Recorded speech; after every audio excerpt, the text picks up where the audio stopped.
everyone, I Jhalak Patel from LG Institute of Engineering and Technology in the Department of Electronics and Communication welcomes you to the session of electromagnetic theory.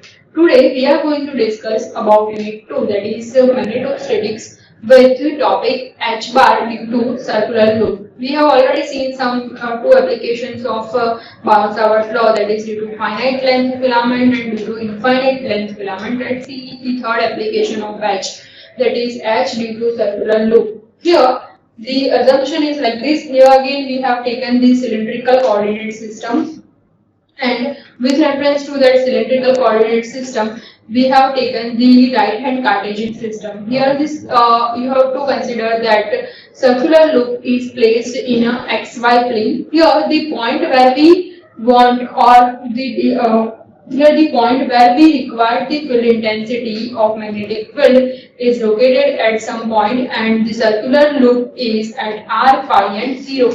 So let current I is passing through that particular loop, and desired point where we require the field intensity dH is at 0, phi and z. So these are the list of assumptions that we have taken for this particular theory. So let's plot it in a figure. So here again the right hand Cartesian system is placed, the circular loop at a center at origin is placed with location r, phi and 0. The filament is there. So filament is r, phi 0, and the point where we require field intensity is located at point Q, that is 0, phi and z. Okay, so distance r is the distance between the filament and the point. So here differential current filament and point P is there. So you have to do the subtraction of the point where we desire the field intensity minus the point where the filament is located. So it is 0 phi z minus r phi 0. So 0 phi z minus r phi 0 means minus r 0 z. So it can be written like minus r er plus z az.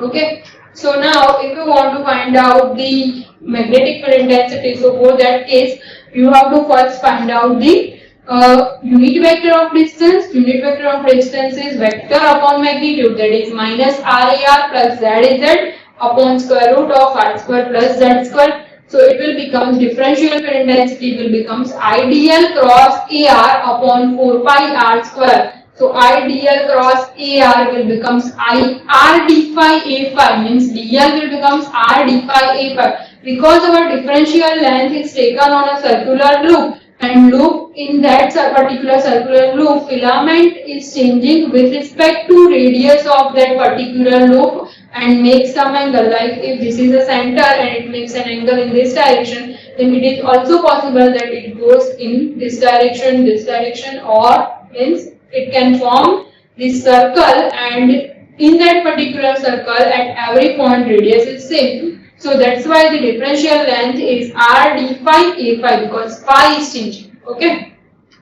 So now we have the unit vector as well as the DL. So let's do the cross product by putting the value in the original equation of Bowers-Savart law. So that is I r d phi A phi upon 4 pi r square is r square plus z square. Cross product with minus RAR plus ZAZ upon square root of r square plus z square. Here phi cross r and phi cross z should be done. So phi cross r is minus az and phi cross z is r. So let's put this in this above equation. So our equation will becomes IR d phi upon 4 pi r square plus z square raised to 3 by 2. So it will becomes r az plus z a r bar.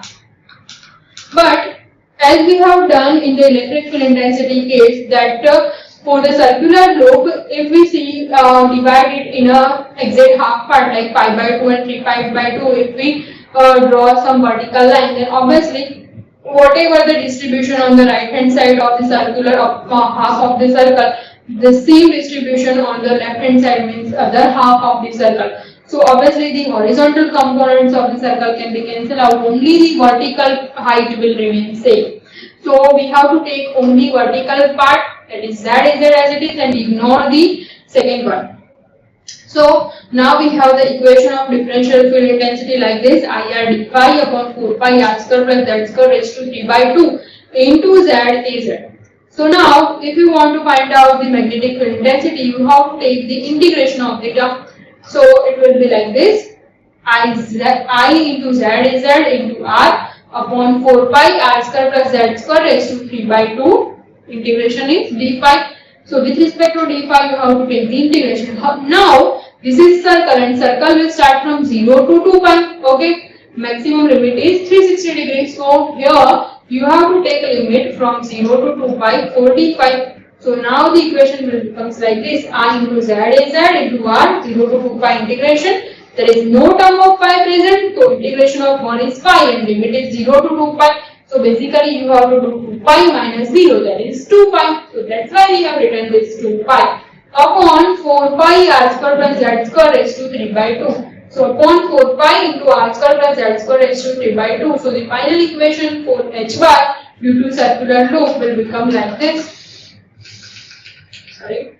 This is final equation of the H bar due to circular loop. Now let's see another application of H bar, that is field due to toroid. So toroid construction is like this. Here you can see that for the circular path you have to do the rectangular cross section as seen in the figure. Here in the circular ring type construction is there and you have to take the rectangular cross section. So here you have to assume that there is a n turns of wire that is tightly wound on a toroid frame.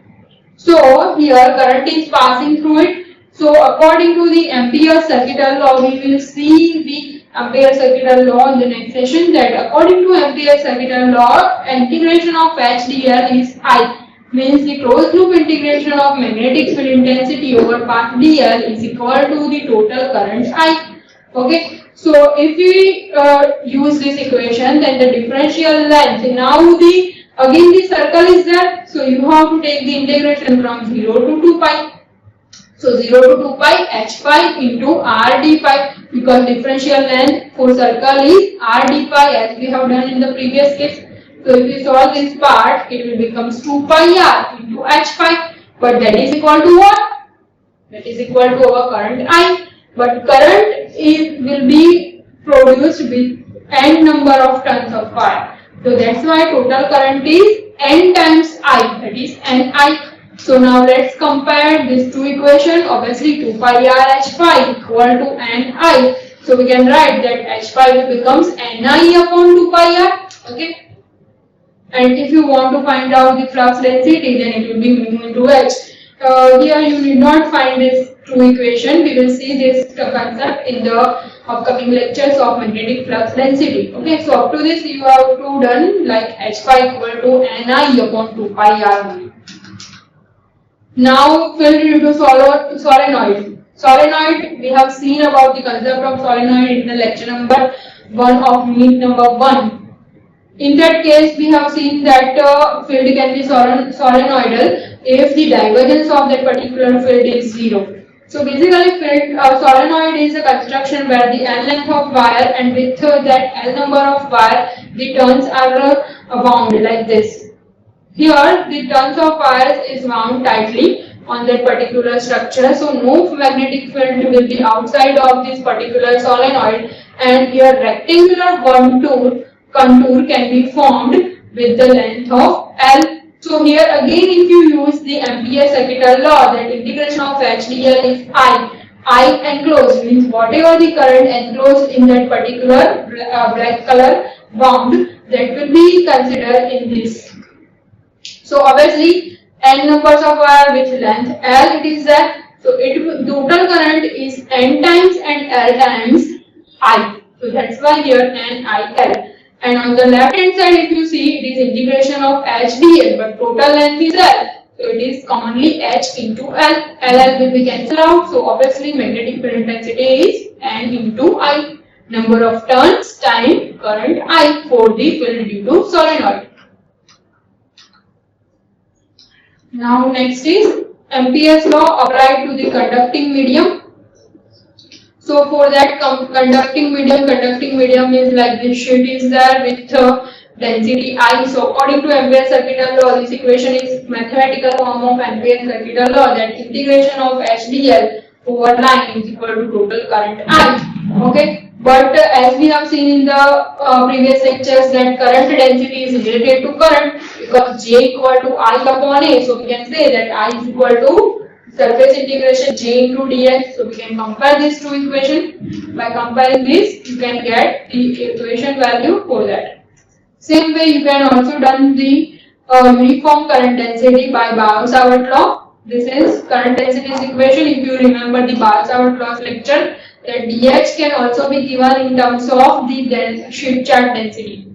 That is KdS cross AR upon 4 pi r square. You can also write this equation like rho v dV cross AR upon 4 pi r square, or you can also write like IDL cross AR upon 4 pi r square. Okay. Now, according to Ampere's circuital law, our total film density over length becomes I. So HDL equal to I. So for that case, here we consider that the K is a uniform density and flux lines are like this. So according to Ampere's circuital law, as I discussed, it is HDL into I. HDL is equal to total current I. So here y direction, with respect to y direction, flux lines are there. So obviously you have to take the y direction component, that is Hy. So Hy over length L plus Hy over length L, because it is on the continuous y line either from origin to right hand side as well as origin to left hand side. So you have to take the two components, that is Hyl plus Hyl. We have taken only magnitude, that's why positive sign is there. And it is equal to the total current I. So the equation will become 2 times Hy into L equal to I.